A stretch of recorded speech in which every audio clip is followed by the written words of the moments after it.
What's up, you guys? It's your boy Big Al right here. This is Purps and Gold, man. We got our second tattoo artist on the show. Ryan Needles is here, man. Coming straight out of San Pedro, dude. My boy's work is fucking epic, man. You guys gotta check him out on Instagram. All his work is on there. Always feel free to check in with him. He has his own studio. Hit him up on Gmail. He has all kinds of work. Also does paintings and stuff like that. Other than tattoo work, he's a man. He kills it, man. Briefly, we're gonna get into Laker basketball right before we get to Ryan. Josh Hart, dog. Josh Hart has been fucking killing it, dude. Shout out to Slum Boy. 4 grams in there, by the way. A little half gram of shatter. That'll do the work. Quickly, Josh Hart's been killing it, man. His stats are finally starting to come together. Something we see on this show is that he's one of those guys that you really don't see on the stat line. He's not very strong there. He doesn't get too many points, not too many assists, not too many rebounds. But he always gets 1 or 2 steals a game, which is very efficient. And he's also an anchor on the defensive end. When it comes to the best player on the opposing team, he's always the one guarding him. He's always the one putting the L's on him. He's been killing it, man. As far as the first game, even though it was a loss against the Clippers, 35 minutes, 12 points, 6 rebounds, 3 assists, 2 for 4 from the 3-point line, and 3 steals. Like I said, an anchor. Today in the win against Sacramento, he had 40 minutes, a lot of minutes, 22 points, 7 rebounds, 3 assists, 3 for 8 from the 3-point line. Been really aggressive as far as that goes. Offensively, he's really starting to step up and take himself somewhere that we haven't seen. It's really out of the norm. Watch out for him, dude. Watch out for him. I wouldn't trade him away. He's someone who obviously plays really good alongside LeBron James. But as far as that goes, he's definitely the guy that we need him in our starting lineup because of defense. We don't catch up too much, you know. There's too many switches that happen where the guys are way too young and don't necessarily understand the switches and the way LeBron James goes about his business on defense. And Josh Hart is someone who really understands LeBron James. That's all I gotta say about Josh Hart, man. But to the man of the hour, my boy Ryan. What's up, dog? How you doing? How you doing, bro? Doing good, doing good. What's up, dog? What's the latest tattoo you got into? What's the newest skin you buried into? Dragons. A lot of dragons lately. Holy shit. Yeah, Japanese themes and samurais. Samurais? That's sick. Pretty fun. That's sick. Black and white. Pretty fun genre. Yeah, all black and white, no color. No color. Man, samurais, that sounds sick. With your type of style, that sounds pretty fucking epic, dude. My boy Ryan has like a very dark, distinctive style, man. When you look at his tattoos, there's a lot of perception. There's a lot of different, you know, you look at the tattoo from different angles, dude, and the tattoo always holds together. So you got sick fucking work, Thank dude. you. Big tattoos? Big, small? Big tattoos, full leg sleeves. And, oh shit. Yeah. Shit, whole fucking leg dragon. sleeves, arm sleeves, yeah. There you go, dude. That's dope. That's fucking sick. So at what age did you start tattooing? When did you decide to just like, you know what? This is my shit. I think it was 19, right 19? Right out of high school. Oh shit, that's young. Just I didn't want a real job. I had tons of real jobs, but I wasn't cutting it. Yeah, wasn't you. So That's dope, dude. Something about LA is that you always get the opportunity, you know, fucking do what you love, you know, as a passion and somewhere. There's enough people around to support that, you know. So 19, dude. Where'd you first start tattooing? At garage, or did you get an apprenticeship, or? I kind of just bothered to shop forever. I mean, I was tattooing out of people's houses, but I'd go into the shop and bug them every single day asking for apprenticeship. And they would just chase me out every single day. Every shop, or which shop? Just the same shop. It was called Modern Ink. Modern Ink? Yeah, and it was on Manchester, down in Inglewood. In Inglewood? Oh shit, in the hood? I would just go in there and bug the guy every single day with the same question. And that's dope, dude. Finally, he just got sick of it and let me work there. That's fucking dope. And that's where you started? How long were you there? Pretty much. I was just like maybe like a year or two apprenticeship, and then I kind of just worked on my own for probably 6-7 years.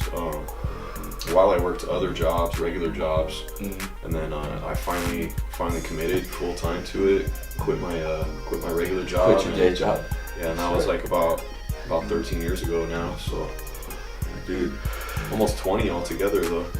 As far as like getting into where you're at now. Yeah, because I'm almost 39. So 39. Dude, that's 20 years. Sick. That's a sick tattoo career.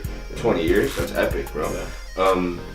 So Ryan right now has his own studio. Pretty much that's where he tattoos out of, man. And you guys gotta check him out, dude. All his work's on Instagram. Obviously, you're seeing him right now as we're talking. A lot of the images, his tattoos are popping up. As far as your paintings go, dude, I've seen some of your paintings and they consist of all fucking black and red and purple and very dark, you know, like emotional colors, you know. I fucking dig that shit. That shit's dope.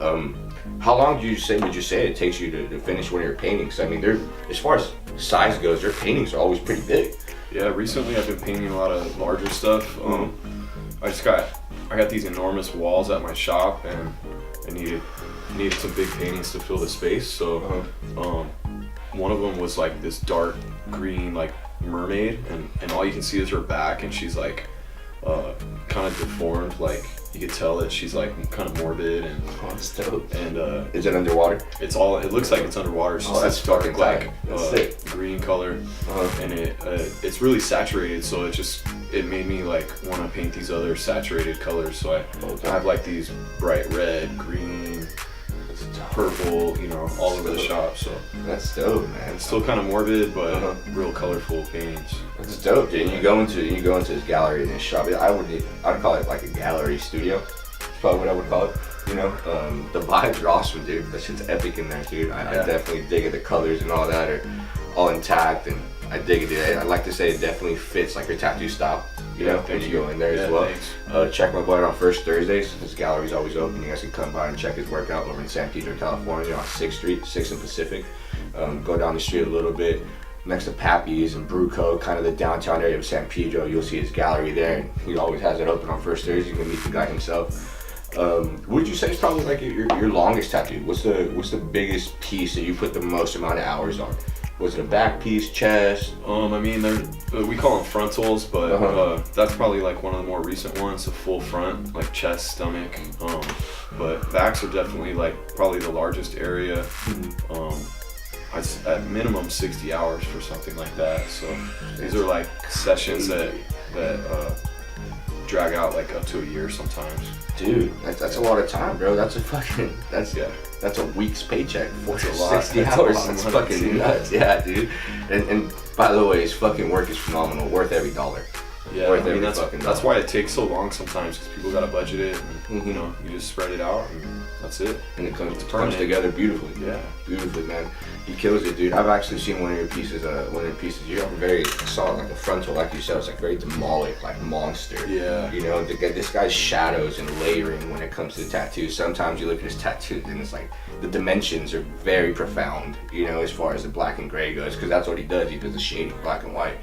Dude, it's fucking nuts, man. You're obviously seeing his tattoos right now on the screen and stuff like that, but this guy fucking kills it, dude. I'm a big fan of him. Briefly, we'll get back to the Laker talk, and we'll come back to you, Ryan. Brandon Ingram, dude. The guy's trade bait. We need to fucking get rid of him, bro. I fucking had it already. He kills it. He's got awesome stats, but every time I look at his stat line, I just think of trade bait, bro. We can get so many other players for him, and we definitely put ourselves into position of possibly getting a championship this year. The Warriors are looking trash, bro. Honestly, the Warriors are not looking good. You can say what you want. Vegas can bet what they want to bet. The Warriors do not look strong, man. The Lakers really have an opportunity this year to do something, dude. It's pretty crazy. I didn't feel like we were in that position. LeBron didn't think he would be in that position, but it's definitely happening with the way the West is turning out. It's going to be really impressive. In his first game, or the first game we played against the Clippers, man, he had 33 minutes, 17 points, 7 rebounds, 0 assists, which is something that's not cool on the Lakers. You got to pass the ball around. And 5 for 12 from the field goal. In the next game against Sacramento, which was a W, he played a little bit better. In crunch time, he definitely took the shots. It's something that usually he shies away from, but he actually went for it this game. He took the last 3 shots and he scored all of them. He had 21 points, 7 rebounds, 9 assists, 1 for 3 from the 3-point line, 9 for 13. He killed it, man. Briefly, that was just some basketball, man. You know, we talk real hoops around here. We're gonna come back to Ryan.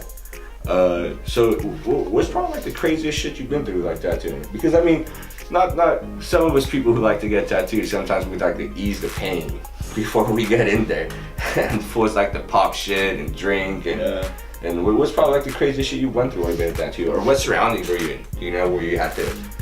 I mean, early on, you know, when you're first starting, you're going to different people's houses and in the hood or wherever you're going, like there's always crazy experiences, definitely, when you're in that type of environment. Yeah. And working in shops too, you get the drunk guys that come in and that are loud, or that, you know, are dropping huge bags of money or whatever, just trying to get tatted right then and there with all the liquor inside of them and shit. It's a fun environment to work in. Yeah, that's for sure. That's for sure.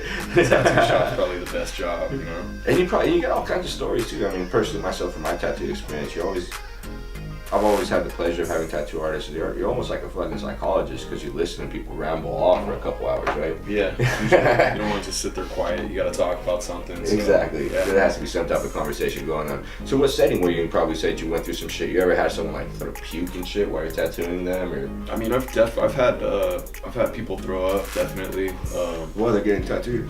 Yeah, I mean, the more experience you have, the more you start to realize it's gonna happen before it does. Really? Or you can at least like, you know, notice when it's about to happen. But I had a girl pass out one time and she fell headfirst into the trash can. Oh shit! And just was upside down in the trash can. In the trash can? Sticking out like. What the? And fuck? her friend was right there, pulled her right out, but she didn't even know what happened. What? So, and was she getting tattooed and she just fucking hopped up and puked? she was just like, I think she was sitting there, I was tattooing her foot, and she just tipped straight over, just did a 180. Shit. Hit the deck hard. Yeah, like, and she didn't get hurt, luckily, but it was just, that was hilarious. What the fuck? That's fucking crazy. Was it late at night? It was probably just the daytime normal. She was on a date rager. She's like, I'm gonna get a tattoo. Smoking one of these. I smoked one of those when I got a tattoo. That sounds kind of painful though. I definitely know not to smoke pot before you get tattooed. You're just so much more sensitive. That goes to all you guys before you fucking try that shit. Don't fucking smoke pot and then get a tattoo. That shit hurts. You're a lot more sensitive. It makes no fucking sense. Don't pop shit. Just fucking take it like a dude, like, or a chick, whatever. Just take it. Don't get a tattoo and bitch about the pain.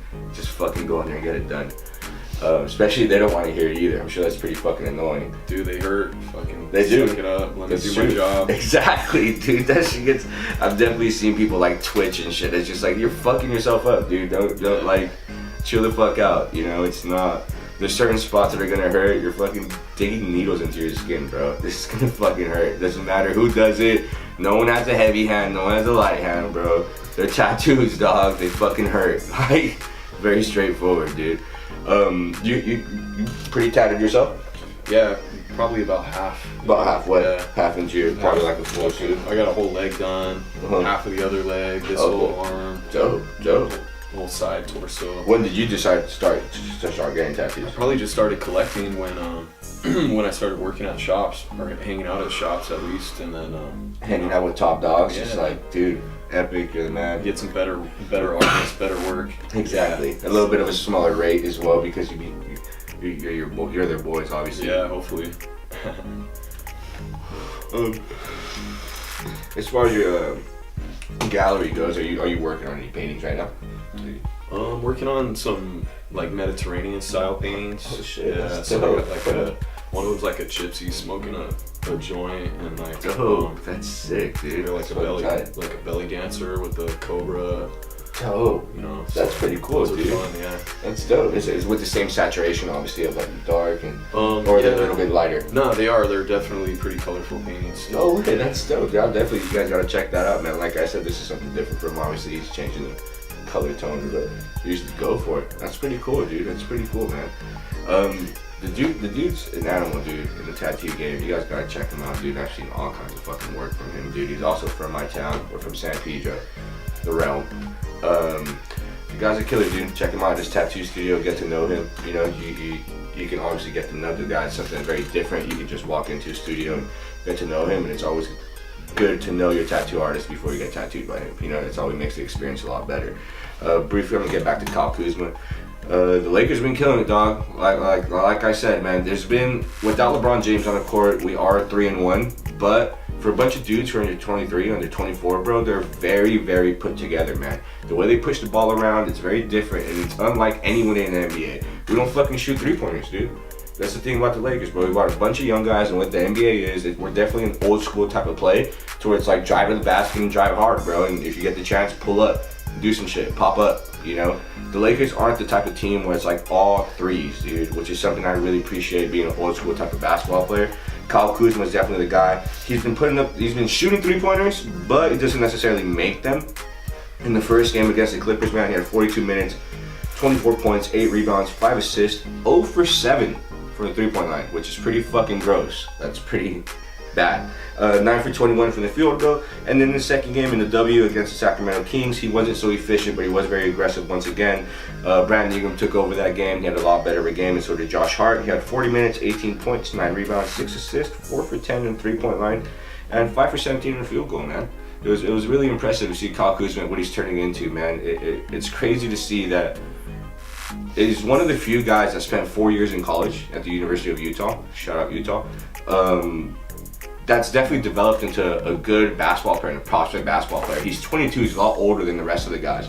But he's killing it, dude. He's fucking killing it as far as that goes, man. What do you think about this one? This wood, dog. Strong. It gets the job done, man. So shout out to our sponsor, man, Slumdog Extracts. They provide us with these woods, dude. They're fucking beautiful. They're beautiful. They're amazing. Get the job done, right? These packs also, man, you know, Purps and Gold, we definitely like to have our props around and make sure that the set looks nice, man. So you guys heard it here first, man. Ryan Needles came through, burned it out with your boys. It's Purps and Gold right here, man. Big Al, this is Ryan Needles, tattoo artist, man. Check him out on Instagram, Gmail, all platforms, dude. He doesn't do Twitter because that shit's kind of weird.